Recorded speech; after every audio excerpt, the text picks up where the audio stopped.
This is the recently revised Skoda Superb Estate, and it's a bit like J-Lo. Both were made famous ages ago for their big booties. But they've reinvented themselves. This has had a revamp, a bit like J-Lo has, to make it just as relevant as it ever was. And this is the kind of car you're probably looking at if you're considering something like a Volkswagen Passat Estate, a Peugeot 508, and a Mazda 6 Touring or whatever it's called. So the Skoda, it starts from £26,000, pretty good value for what you get. But this one's a little bit more expensive, and I'll go into more detail on that later. Good news is though, if you buy one through carwow, through one of our trusted dealers, you can save an average of £4,000 off a Skoda Superb Estate. In fact, if you're interested in this car, or any car for that matter, click on the pop-out banner up there. There you go. To go to carwow, see how much you can save. Now, if you don't want to do that now and you want to do it later, or you're recommending carwow to someone else, just go into Google, help me carwow, and my team and I are there to help you choose the right car for you and make sure you get it for a fair price from one of our trusted dealers. Buying a new car? Then head to carwow and my team will help you find your next car at a fair price. Carwow, your one-stop car buying comparison site.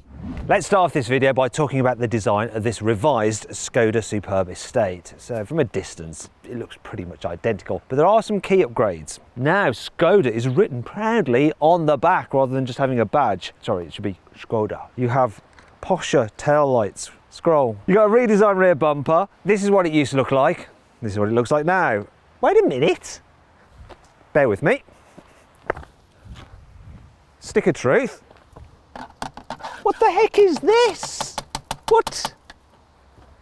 Rubbish. Anyway, let's move down the side. So you get some new alloy wheels, start at 17 inches, rising all the way up to these 19s. This car is a sport line, so bits that would be chrome like this and this are in black, because that's cooler in Carland. Moving round to the front, once again, they've redesigned the bumper. Here's the old bumper. There's the new one. Got a new grille, looks quite nice, and new LED matrix headlights. So they'll do that thing where they'll blank out part of their beam so you don't dazzle oncoming drivers. It does look sharper than before. There's some changes inside as well, so let's check those out.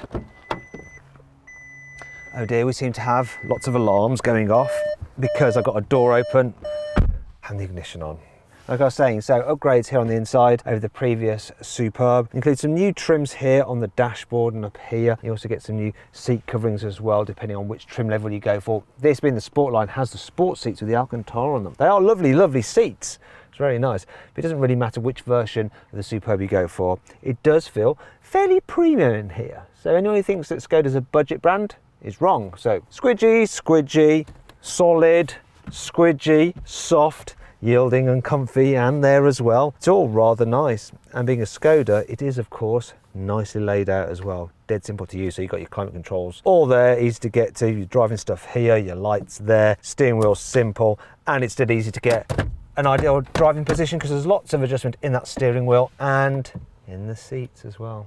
This has the electric seats and the heated. Interestingly, the only model that doesn't have electric seats is the entry-level SE. The range is very, very well equipped. And that brings you on to the infotainment system. So you probably notice it's got new design. And the entry-level car gets an 8-inch system. And then if you step up to the next level, you get an 8-inch system with inbuilt nav. But really, you don't need it because all Skoda Superbs come with Apple CarPlay and Android Auto. And it's wireless for both systems as well. So you're just going to use Google Maps for your phone. So you don't need this bigger 9-inch system that we have here.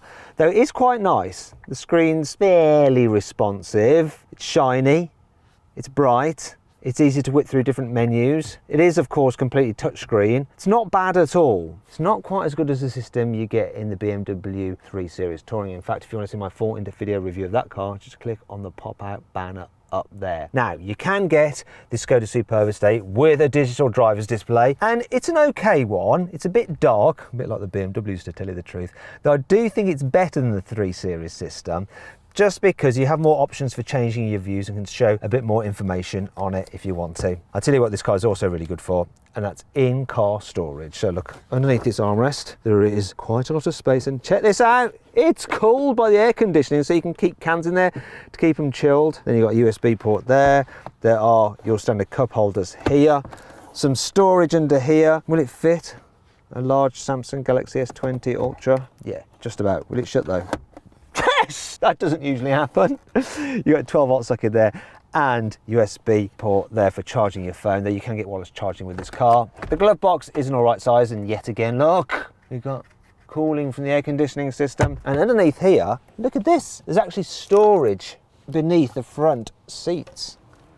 So I've got my bottles here, which I can fit in the deep and plentiful door bins, which are lined with felt so that when you put things in there, they don't rattle around when you're driving about. And finally, look, we've got a place for your glasses there. In fact, look at that, look at the size of that. You can fit skiing goggles in there, it's so huge. And there's another little secret storage space down there. Don't know why it's secret, it's not, is it? Everyone knows it's there.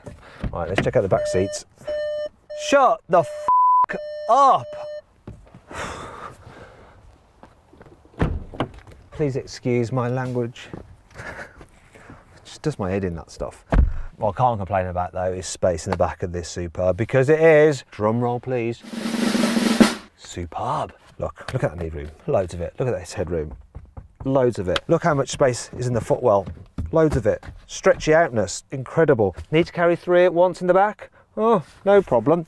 Okay, it is a bit of a problem because look, big hump in the floor, but because of those big footwells, lots of space for feetage. And even then, 3 people in the back, person in the middle seat will have enough headroom. It's a reasonably comfy seat, and the body is wide enough to accommodate 3 adults in the back at once. You've also got your Isofix anchor points there, though you do have the flip-off covers, which I lose. However, when it comes to fitting a child seat in the back of this car, dead simple, even if you've got one of those bulky rear-facing seats, because there's just so much room back here. However, it's even easier to fit a child seat in the Skoda Kodiaq because it's taller, so you don't have to bend down so much. And if you click on the pop-out banner up there, you can see my full in-depth video review of that car. And underneath here, you have your armrest, and I like the fact that the cup holders are covered, so you don't end up putting your arm in them. Look, there's the cup holders. Why do these things always look like faces to me? Freaks me out. Now, if you need to carry longer objects like your skis and 2 people in the back at once, you just fold down your ski hatch. And then there's some other storage down here, look. It's an ashtray, let's be honest, this is an ashtray. I know this doesn't have the heater element in it, but this is designed as an ashtray. I'm sure it is used as an ashtray in some markets. You've got these little pouches there for putting things in.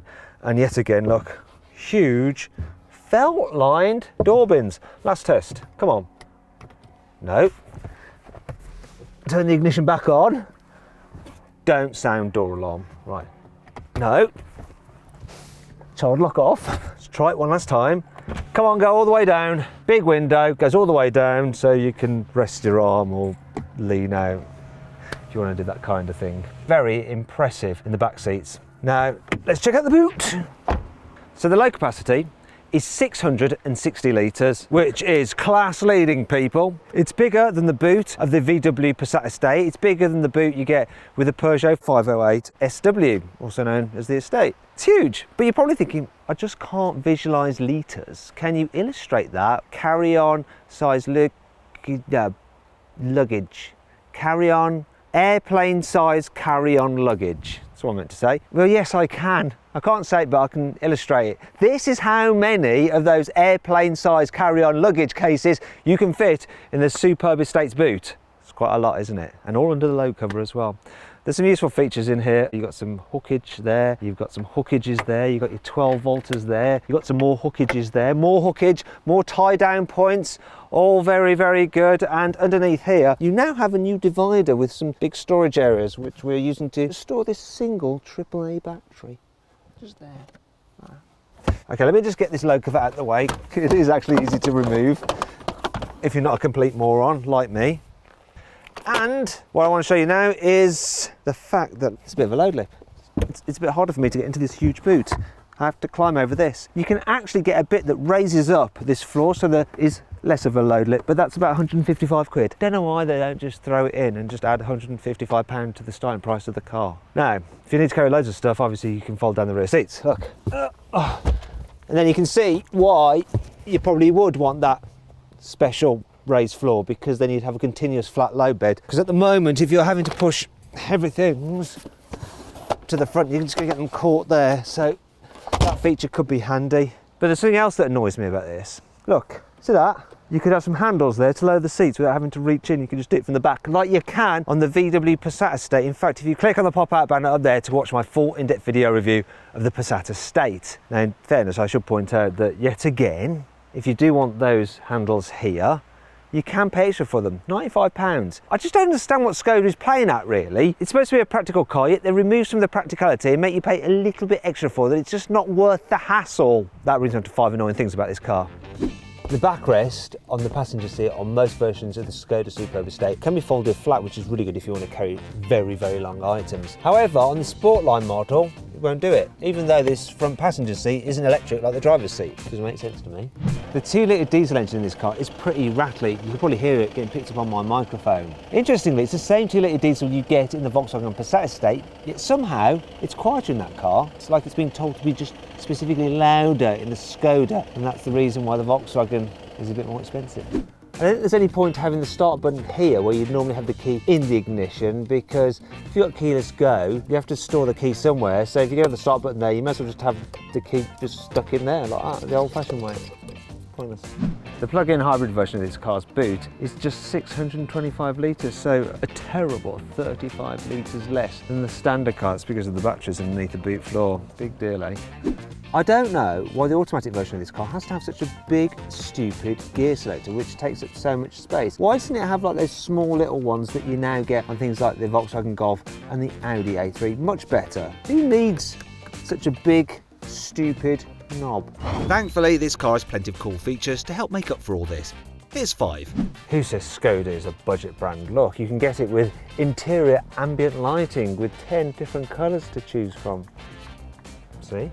How on earth am I going to stop my packed lunch from sliding about in the boot while I'm driving around? Well, no problem. Look, I've got some clever little Skoda dividers. Look, solid as rock.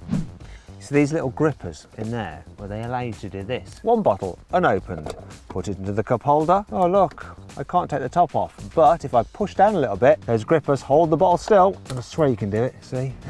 It does work. Being a Skoda, you get the classic umbrella in the door. Look, brilliant, eh?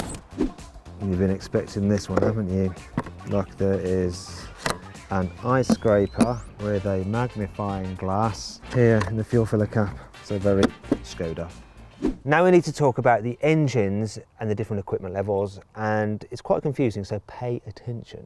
Petrol engines, there's 3. A 1.5 with 150 horsepower, a 2 litre with 190 horsepower, or another 2 litre with 272 horsepower and all-wheel drive rather than the normal front-wheel drive. It also gets an automatic gearbox as standard. Then there's the diesels. They're all 2 litre, but you can have one with 122 horsepower, or with 150 horsepower, or with 190 horsepower, which is what this car is, and that 190 horsepower engine, you can have it as normal front-wheel drive or with all-wheel drive. And that's what this car has, the all-wheel drive. Then there's the plug-in hybrid. So that has a 1.4 litre turbo petrol engine mated to an electric motor at the front, and that has 218 horsepower. It's also got a 13 kilowatt hour battery, which gives you electric only driving of up to 34 miles. To charge it from empty to full from a 7 kilowatt wall charger will take about 3.5 hours. Now let's talk about the equipment levels. So there's SE, SEL, SE Technology, Sportline Plus, this car, and then the Lorin and Clement, which is the range topping version. Whew, so lots to think about, but what I've done is gone on the CarWow configurator, and I have built what I believe is the best engine, trim, gearbox combination for the Skoda Superb Estate, and I've got some cracking deals back from our trusted CarWow dealers, so you don't have to do any of the inputting or legwork. All you do is click on this pop-out banner up there and you can go and find out what that car is and what deals are available. Right, let's find out what this Skoda is like to drive. Oh, look, can you see? Someone is there measuring speeders, but I think they might just be local residents. Vigilantes.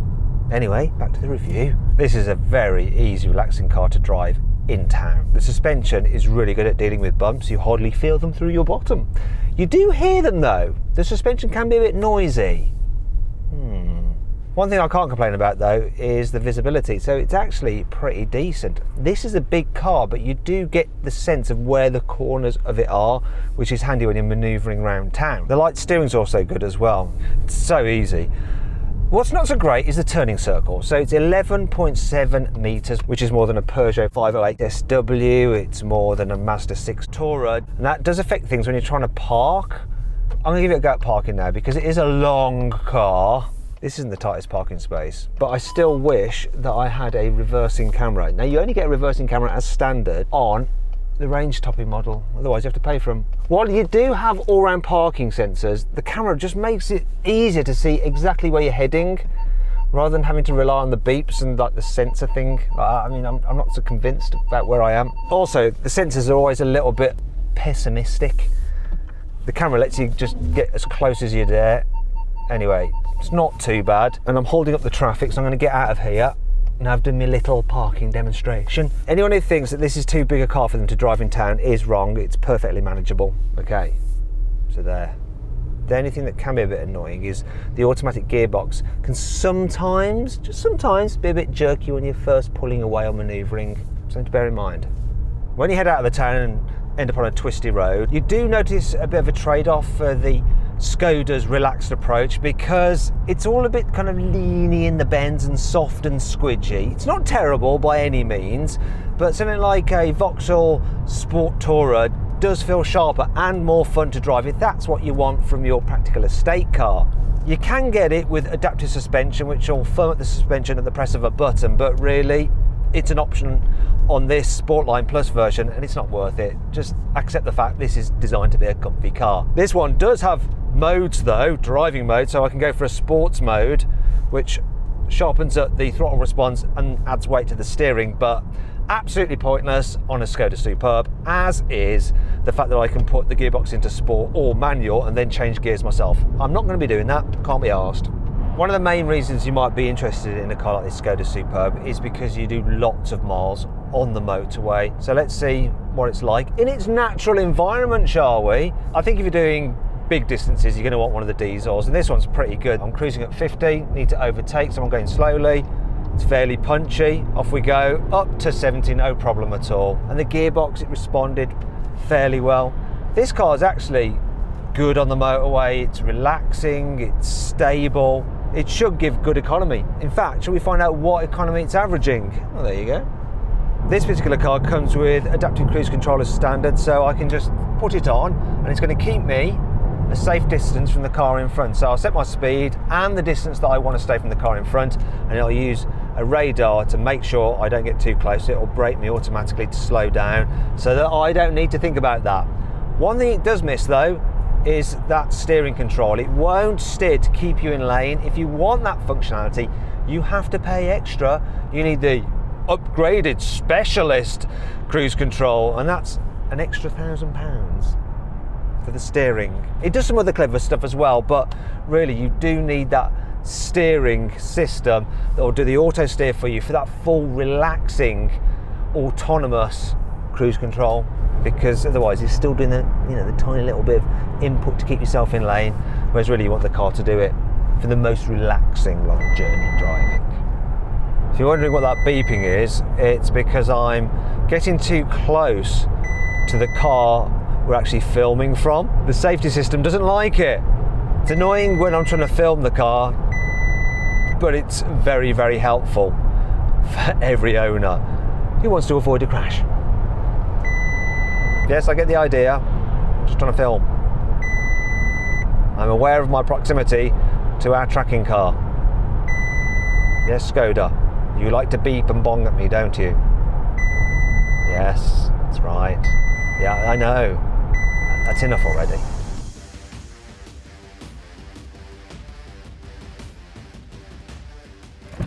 So then, what's my final verdict on the revised Skoda Superb Estate? Should you avoid it? Should you consider it? Should you shortlist it? Or should you just go right ahead and buy it? We know where this is going, don't we? Yeah, you should go right ahead and buy it if you want a really good estate car that's also excellent value for money. If you enjoyed the video, please give it a like. Also, comment below of any kind of other videos you'd like us to do. If you want to watch some more videos, click on the windows there. And if you click on the box, you can download the carwow app. It's completely free. You can use it to browse all our reviews and see how much money we can save you on a new car. On average, you can save £3,600. That's right. Also, it has a special number plate reader, so you can scan any car's number plate and it'll tell you how much that car is currently worth. Download it, it's completely free.